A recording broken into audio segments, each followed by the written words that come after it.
Um tópico seguinte que nós vamos trabalhar é a teoria das classes sociais e da estratificação social. Essa teoria ela é extremamente importante para que a gente entenda como é que as sociedades elas se estruturam, como as sociedades se organizam e acabam se dividindo em classes sociais.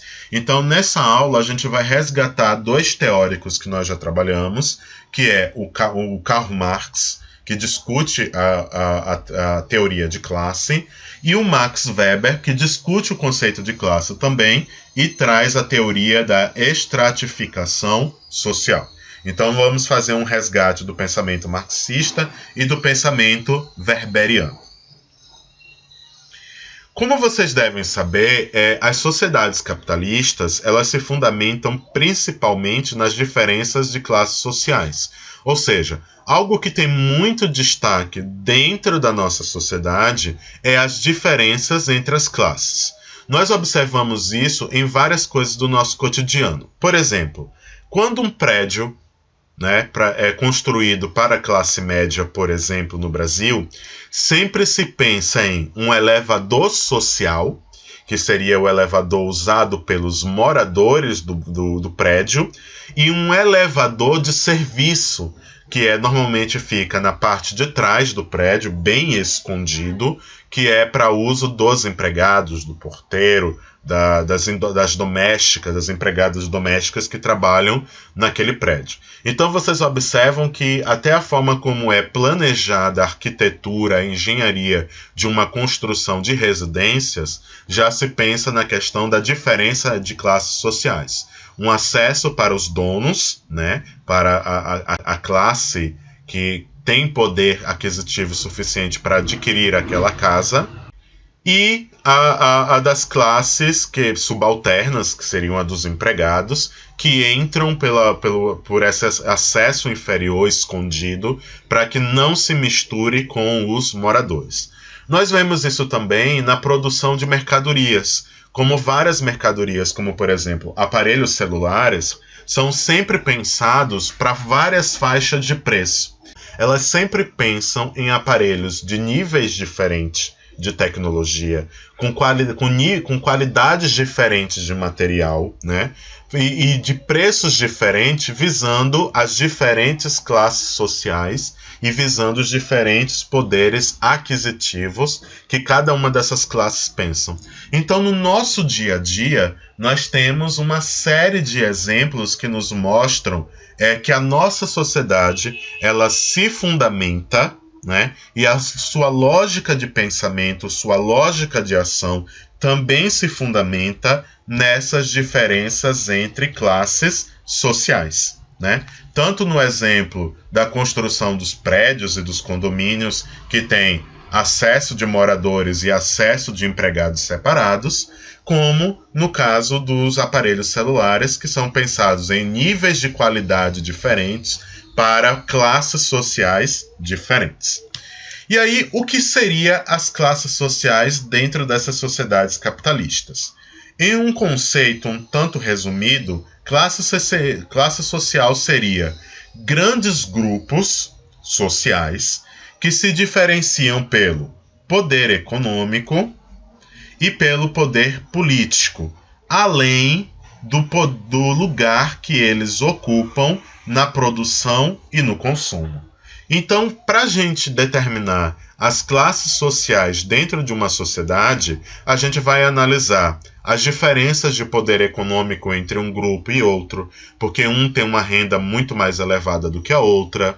As diferenças de poder político. Um determinado grupo tem uma influência política muito grande, o outro não tem nenhuma influência política.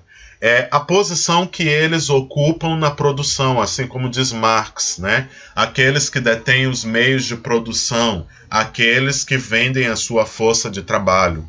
E também na questão do consumo, aqueles que têm poder aquisitivo suficiente para consumir muito e consumir produtos, por exemplo, de luxo ou de alto valor, e aqueles que não têm ou têm pouco poder aquisitivo para consumir ou não possui poder aquisitivo para consumir, vive em estado de extrema miséria. Então a gente divide a sociedade em grupos sociais analisando todos esses fatores. O fator econômico, o fator político, a questão da posição que o indivíduo ocupa no processo produtivo e a posição que o indivíduo ocupa dentro do consumo. Principalmente quando se trata de uma sociedade capitalista. Aí é que essa posição do consumo ganha grande destaque e é de grande importância para que a gente faça esse tipo de análise. Só que a sociedade capitalista, diferente das outras sociedades que vieram antes dela, ela tem uma maior mobilidade social. Ou seja, uma possibilidade maior de que um indivíduo ou de que um grupo migre de uma posição na sociedade para outra. Como assim? Você pode, estudar, se escolarizar, se profissionalizar e conseguir um ganho salarial maior do que o que os seus pais ganhavam, por exemplo. E nisso você pode ascender socialmente, passar, por exemplo, de uma classe pobre para uma classe média, por exemplo. Ou você pode entrar para a política, ganhar influência política e nisso você ascender também de uma classe social para outra. Isso seria o que a gente chama de mobilidade social. Se formos olhar para o passado e formos olhar, por exemplo, para a Idade Média, essa mobilidade social praticamente não existia na Idade Média. Se você nascia camponês, você iria morrer camponês. Se você nascia nobre, mesmo que você perdesse a terra, você não perdia o seu título de nobreza. Você não perdia a sua posição de privilegiado, né? Então, quem nascia nobre iria morrer nobre. A única mobilidade social que existia dentro do sistema feudal, do modo de produção feudalista, era se você, por acaso, saísse da sua classe social para entrar para a igreja, né? Se tornasse padre, se tornasse monge, é que você saía de uma classe para ir para a classe do clero, que eram os representantes da igreja. Mas dentro do clero havia uma subdivisão em alto e baixo clero. E as pessoas que ficavam no alto clero eram de origem nobre, enquanto que as pessoas que ficavam no baixo clero eram de origem camponesa ou eram de famílias de vilões, ou seja, de habitantes das vilas, das cidades da Idade Média. Então a gente observa que essa possibilidade de você mudar de posição na sociedade era quase nula, quase não existia essa possibilidade de migração. E a gente vê isso também nas sociedades escravistas, escravagistas, e vemos também isso nas sociedades que utilizavam o modo de produção asiático, né? A mobilidade social era muito pequena. Só que a mobilidade social no capitalismo, ela também é bastante ilusória. Por quê? Porque dentro do capitalismo se tem um discurso que é defendido de que qualquer um tem possibilidade de se desenvolver e ascender socialmente. Mas a verdade é que essas possibilidades são bastante restritas, porque os indivíduos vivem dentro de uma desigualdade social. E muitos deles não têm acesso a uma escolarização adequada, não conseguem completar os seus estudos, né? Ou não têm condição de ter acesso a uma educação de qualidade, né? Com uma formação de qualidade, e isso prejudica e limita as possibilidades de que ele ascenda socialmente, de que ele migre de uma classe social para outra, né? Então o que a gente observa é que essa mobilidade social no capitalismo, ela não é tão grande quanto os capitalistas costumam afirmar.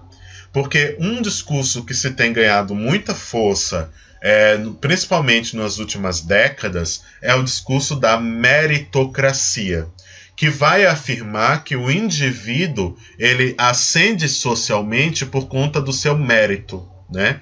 Então, se você teve um ganho, uma escalada social, foi por mérito seu, porque você se esforçou, você correu atrás, você buscou, se especializou para alcançar aquilo, né? E as pessoas que não alcançaram esse desenvolvimento, não alcançaram esse patamar, foi justamente porque não se esforçaram o suficiente, não investiram na sua própria carreira. E por não terem investido na sua carreira, não conseguiram sair do lugar e ascender socialmente. Mas isso é um mito. E por que é um mito? Porque as condições, né, das pessoas dentro da sociedade são muito diferentes. Algumas pessoas precisam trabalhar e estudar ao mesmo tempo. E possuem muito pouco tempo para estudar. Há pessoas que não têm os recursos necessários para estudar. Não têm aonde obter os recursos necessários para estudar. E aí acaba não conseguindo. Por exemplo, um exemplo clássico que acontece na universidade é em relação ao curso de medicina. O curso de medicina é um curso muito difícil de passar, todo mundo sabe isso. É um vestibular muito concorrido, é um vestibular muito difícil e nem todo mundo consegue passar no vestibular para medicina. Para você passar, você tem que estudar bastante, você tem que se preparar bastante, você tem que dedicar um tempo muito grande aos estudos, né? O que é bastante difícil para quem estuda e trabalha, né? Mas o indivíduo pode ali conseguir a ajuda da comunidade, né? Conseguir a ajuda de amigos, de parentes e achar com possibilidade de estudar, né? Passar as madrugadas, dormir menos para conseguir estudar e conseguir passar no vestibular. Mas mesmo assim, as possibilidades de que aquele indivíduo consiga se manter no curso de medicina é muito pequena. Porque é um curso diurno, em geral ele é diurno, você tem que estudar o dia inteiro, manhã e tarde, e aí isso tira a sua possibilidade de trabalhar. E se você estuda de manhã e de tarde e trabalha à noite, não lhe sobra tempo para estudar as matérias. Além disso, o número de materiais, como por exemplo livros disponíveis na biblioteca, é bastante limitado. Então muitas vezes você tem uma turma que tem 50 alunos, um professor pede para você ler um determinado capítulo de um livro, né? E não tem livros suficientes na biblioteca para os 50 alunos, porque só tem 10 volumes. Então, os 10 primeiros que chegam levam o livro, os outros 40 tem que tirar xerox ou buscar outra maneira. Se você não tem dinheiro para tirar xerox, muito menos você vai ter condição de comprar os livros, porque, em geral, os livros de medicina são extremamente caros, né? E estão fora do alcance das pessoas das classes mais pobres. Então, o que a gente observa é que a vida do estudante de medicina que veio de classes mais pobres é 10, 20, 30 vezes mais complicado do que a vida de outros estudantes que não precisam trabalhar, que são sustentados pelos pais e que têm recursos necessários para adquirir livros, tem tempo suficiente para estudar a matéria e fazer uma formação melhor, mesmo estando na mesma universidade e no mesmo curso do que aquele estudante que vem das camadas mais pobres. Então, o que a gente observa é que o discurso do mérito é um discurso falacioso, porque ele tenta colocar a culpa exclusivamente no indivíduo e eliminar, né, ou tentar ocultar o caráter social sobre o fato de que muitas pessoas não conseguem mobilidade social, não conseguem ascender socialmente, não por falta de esforço, mas por falta de oportunidades, por falta de recursos e por falta de possibilidades de fazer as coisas como elas precisam ser feitas para se obter êxito, para se obter sucesso. Tem inclusive um economista sul-coreano que ele fala sobre alguns mitos do capitalismo, alguns mitos contados pelos liberalistas, e um deles que ele fala é sobre um discurso que existe de que as pessoas dos países mais pobres não sabem ou não são empreendedoras. E ele diz que, pelo contrário, que as populações dos países mais pobres costumam ser muito mais empreendedoras do que as populações dos países mais desenvolvidos. Ou seja, o grau de empreendimentos, né, principalmente empreendimentos individuais, nos países pobres é muito maior do que nos países ricos. Porém, esses pequenos empreendedores do sul do planeta, né, dos países mais pobres, eles não têm todos os recursos para fazer os seus empreendimentos irem à frente. Então, eles costumam ter boas ideias, mas não têm os recursos necessários para fazer com que essa boa ideia vá para frente e tenha um bom desenvolvimento. Então, é essa crítica que esse economista, não me recordo agora o nome dele, mas esse economista sul-coreano faz ao discurso de que as pessoas mais pobres, as comunidades mais pobres, não são empreendedoras, né? E aí, essa ideia de classes sociais, ela está presente na história há bastante tempo. E várias civilizações foram divididas, tiveram suas populações divididas em classes sociais. Como, por exemplo, a sociedade greco-romana, que era dividida entre cidadãos e escravos.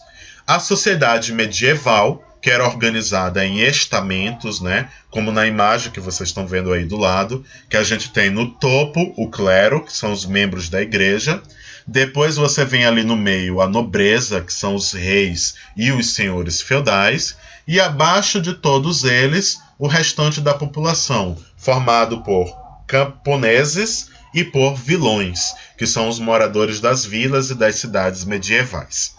Então, o que a gente observa é que em quase todas as sociedades humanas houve divisão da sociedade em classes sociais.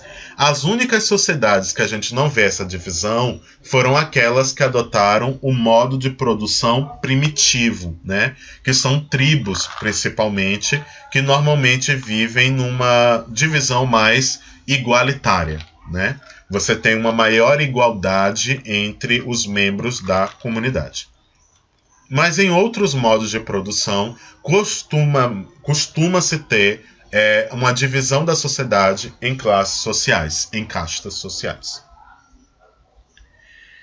E aí, para entender o que é a classe social no capitalismo, eu vou resgatar aqui a ideia de dois pensadores clássicos, né, da sociologia clássica, que discutem o tema, né? O primeiro é o Karl Marx, que eu vou abordar de forma mais resumida, porque a maior parte do que ele falava sobre classe social nós já estudamos na aula sobre o Karl Marx, né, sobre a teoria marxista. E depois vamos ver a teoria do Weberiana, de Max Weber. Esse a gente vai ver de forma um pouco mais longa, porque são aspectos que nós não vimos nas nossas aulas sobre o Max Weber, né? A interpretação que Karl Marx faz do conceito de classe social é o seguinte: ele afirma que na sociedade capitalista, o que vai definir a posição que cada indivíduo vai ocupar na estrutura social é se ele detém ou não a posse sobre a propriedade dos meios de produção.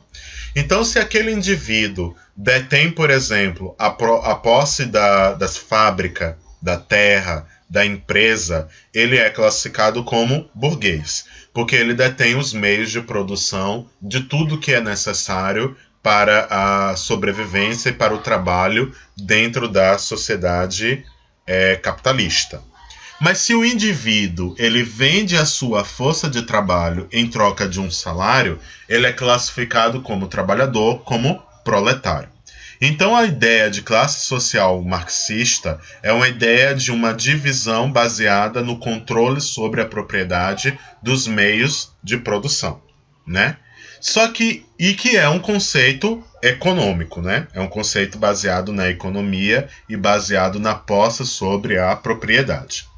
Só que esse conceito marxista, ele vai um pouco além. O Marx afirma que o agrupamento social só pode ser corretamente chamado de classe se os interesses daqueles que compõem aquela classe geram consciência, geram ação. Isso significa dizer que, se o indivíduo não tem consciência de classe, se o indivíduo ele não se reconhece como parte daquela classe social, não se reconhece como trabalhador, não se reconhece como burguês, ele não vai ter a formação de uma classe de fato, porque falta consciência de classe. E se esse indivíduo também não age como classe, não age em defesa dos interesses da sua classe social, a gente também não pode chamar aquilo corretamente de classe social. Então, para ele, o conceito não é só econômico, não está atrelado somente à propriedade, à posse da propriedade dos meios de produção, mas também é um conceito de caráter político, né? Porque você tem que, além de estar numa determinada posição, você tem que agir de acordo com a sua posição, tendo a consciência de qual é a classe a qual você pertence e agindo dentro desta classe, em prol dos interesses dessa classe. O Marx vai dizer que a burguesia tem mais consciência de classe do que os trabalhadores. Porque, em geral, muito trabalhador, por ganhar um salário melhor, por ganhar um salário mais elevado, se acha burguês, mesmo sendo proletário, mesmo sendo trabalhador que está ali vendendo a sua força de trabalho, só que por um salário muito mais alto do que a maioria dos outros trabalhadores, né? E aí seria um indivíduo que não tem consciência de qual classe ele pertence. Acha que pertence a uma classe diferente da qual ele realmente faz parte. E aí, ao invés de agir de acordo com os interesses da sua verdadeira classe, acaba agindo em prol dos interesses de outra classe ao qual ele não pertence. Weber, ele tem uma interpretação muito própria, muito sua, do que é classes sociais, né? É muito diferente da interpretação do Karl Marx, por exemplo. E isso porque Weber diz que a posição do indivíduo, a posição social do indivíduo, se deve não à questão da posição em que ele ocupa nos meios de produção, ou seja, no processo produtivo, mas a respeito de 3 fatores que podem aparecer sobrepostos ou se apresentar de maneiras variadas. Lembre-se que o Weber ele gosta muito de tipificações, né? E aí ele vai dizer que o que vai definir a posição que cada um de nós ocupamos dentro de uma sociedade é o status, a riqueza e o poder político. O status seria a honra e o prestígio que um indivíduo tem dentro de uma sociedade, que é uma espécie de valor simbólico que a sociedade dá a um grupo ou dá a um indivíduo. Então, no caso, ele quer dizer o quê? Que em um determinado grupo social, em uma determinada sociedade, você vai ter indivíduos que vão gozar de um prestígio dado pela sociedade. Então a sociedade vê nele uma importância social, uma relevância social, como um indivíduo que agrega, como um indivíduo que complementa as coisas, como um indivíduo digno de nota, né? E aí ele tem a honra e tem aquele prestígio que é dado pela sociedade, né? Por conta de seu valor, por conta de sua contribuição para a sociedade ou outro aspecto parecido. O outro elemento que faria você se destacar seria a questão da riqueza, que aí é a renda econômica e as posses. Então você teria, por exemplo, estaria numa classe social mais elevada se você tivesse mais riqueza, mais posses. E numa classe social mais baixa, mais primária, se por acaso você tivesse uma renda baixa, uma renda econômica muito baixa, ou não possuísse posses, ou possuísse pouca renda, né? E o poder político em relação ao restante da população, e o poder político em relação ao restante da sociedade, que aí no caso seria se você tem representatividade política, se você tem apoio político e se você tem influência dentro do cenário político. Então, para Weber, o que vai destacar uma pessoa dentro de uma sociedade é ele ter um ou mais desses aspectos. Então, um determinado indivíduo numa comunidade, ele pode ser, por exemplo, uma pessoa que é respeitada, uma pessoa que é admirada, então é considerado uma pessoa importante. Então ele tem um status. É como, por exemplo, os líderes de aldeia, né, os caciques. Os caciques das aldeias, normalmente eles são escolhidos pelo seu valor. É o guerreiro mais corajoso, é o guerreiro mais influente dentro da comunidade. Então é dado a ele aquele status de cacique, né? Dentro das comunidades tribais, o cacique não é um rei. Ele não tem privilégios em relação aos demais. Simplesmente ele é como um líder, né? As pessoas costumam seguir o que ele propõe e o que ele determina. E além disso, o privilégio que o cacique tinha nas sociedades indígenas brasileiras é que ele era o guerreiro que ia na frente. Então, na batalha, ele era o primeiro guerreiro a atacar. Ele era o primeiro guerreiro a seguir na frente do restante da tribo, né? E aí, então, é um indivíduo que ele não goza de riquezas em cima dos outros, porque as sociedades indígenas usam modo de produção primitivo, então não existe desigualdade social entre eles, né? Ele não tem riqueza e ele não tem poder político. Ele tem, no caso, um status. Ele tem uma valorização da comunidade por ele ser um guerreiro honrado, por ele ser um guerreiro corajoso, né? E aí, por isso, ele tem a honra de liderar a tribo em na guerra e em outras questões. Já a nossa sociedade, a gente observa que, além do status, uma coisa que muito diferencia as pessoas nas classes sociais é a questão da renda e da posse. Vocês podem observar que no nosso país, em vários aspectos, as coisas funcionam melhor se você tiver dinheiro, né? Se você tiver dinheiro, você consegue resolver os seus problemas mais facilmente. Se você tiver dinheiro, você consegue as coisas mais facilmente. Então, o dinheiro, a riqueza, a renda é uma coisa que diferencia muito as pessoas dentro da nossa sociedade. E o poder político estaria ligado, por exemplo, ao fato de que um indivíduo que entra num cenário político, ele pode se candidatado inicialmente porque ele tinha um status, né? Ele fazia parte de uma comunidade, era respeitado por uma comunidade, e a comunidade, quando ele se lança candidato a vereador, ele é bem votado dentro daquela comunidade, porque a comunidade o respeita e o acha digno, né? E aí, diante disso, ele começa a ter relações com outros políticos, relações com outras esferas de poder que antes ele não tinha contato. E aí ele vai ganhando influência, ele vai ganhando contatos, né? E vai crescendo dentro da política, aumentando o seu poder. E aí ele já começa a se diferenciar, né, do restante da população da comunidade onde ele veio. Por que ele começa a se diferenciar? Porque ele agora tem um poder político que ele não tinha na época, né? Então, e que os outros membros da comunidade dele não possuem. Então, para o Weber, o que vai diferenciar os indivíduos dentro da sociedade é se você tem status e o outro não tem, se você tem riqueza e o outro não tem, se você tem poder e influência política e os demais não possuem, né? E aí tem classes que vão ter os três, que vai ter dois deles, né? E indivíduos que vai ter somente um desses fatores. E também, claro, aqueles indivíduos, né, como nós, réis mortais, que não temos nenhum dos três. Nem status, nem riqueza, nem poder político.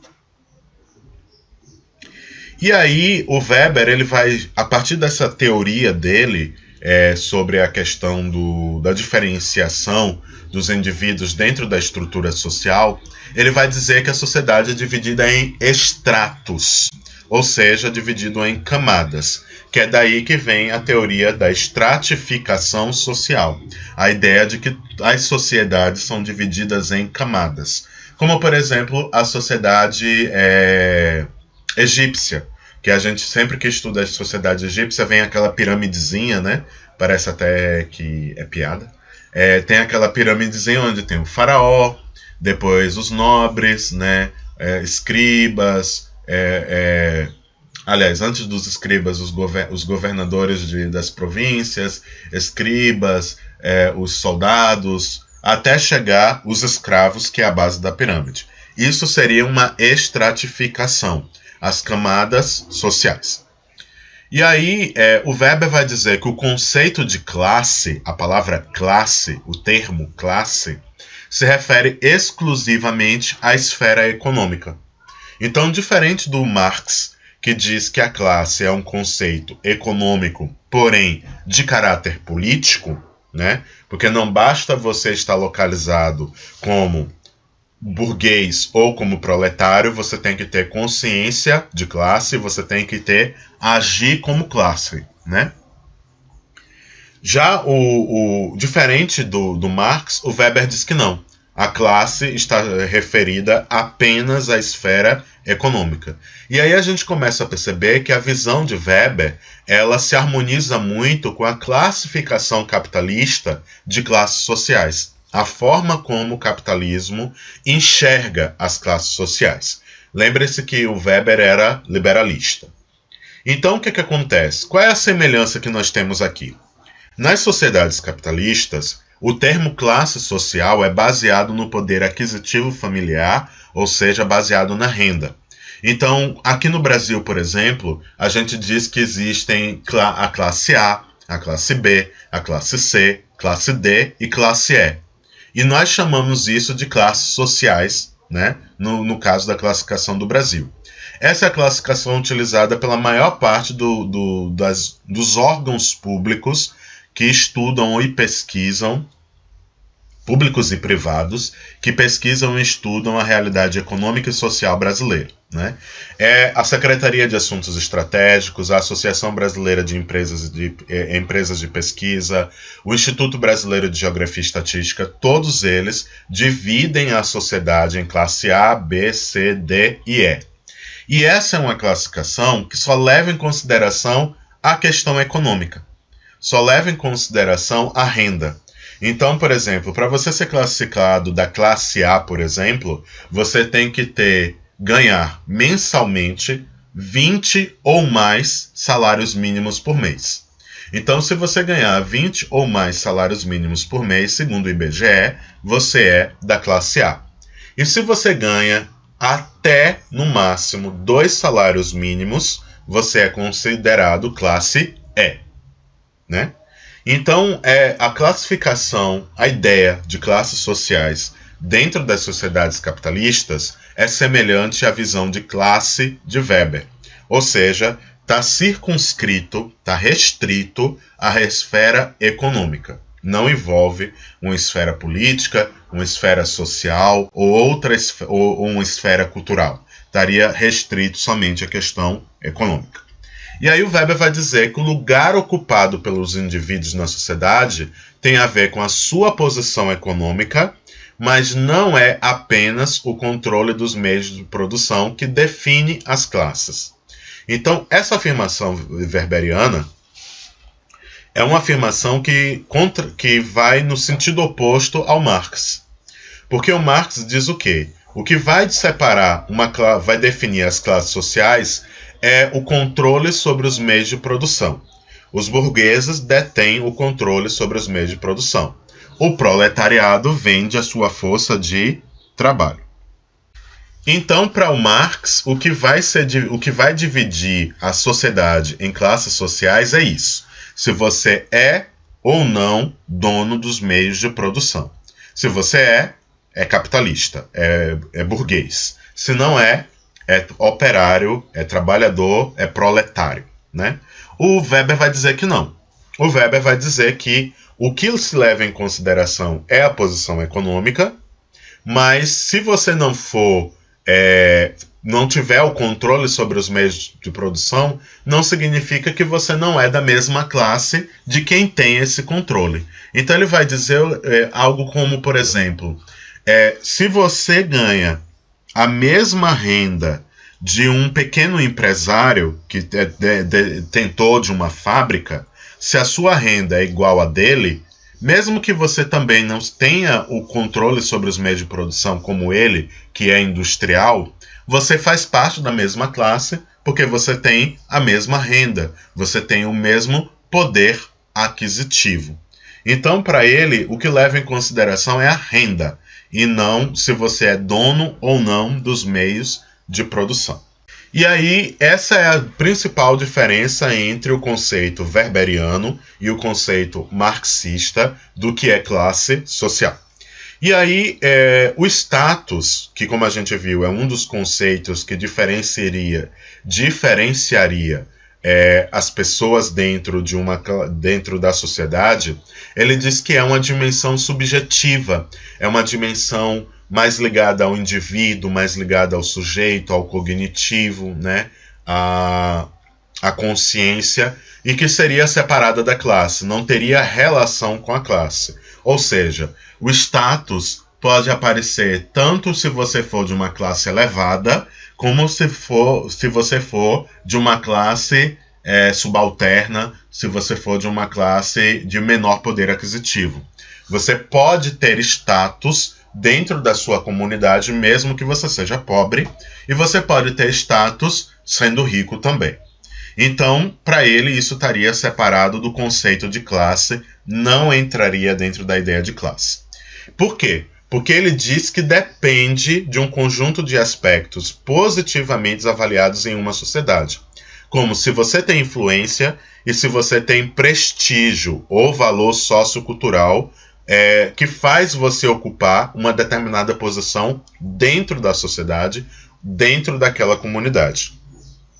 Então, para ele, o status é um critério diferenciador que é independente da questão econômica, entende? Logo, seria separada da classe, já que a classe se refere à esfera econômica. E aí você pode ser de uma comunidade pobre e mesmo assim ser influente e ter prestígio dentro daquela comunidade. Logo, você tem um status, uma posição social dentro daquela sociedade e que é atribuída pelos membros daquela comunidade, né?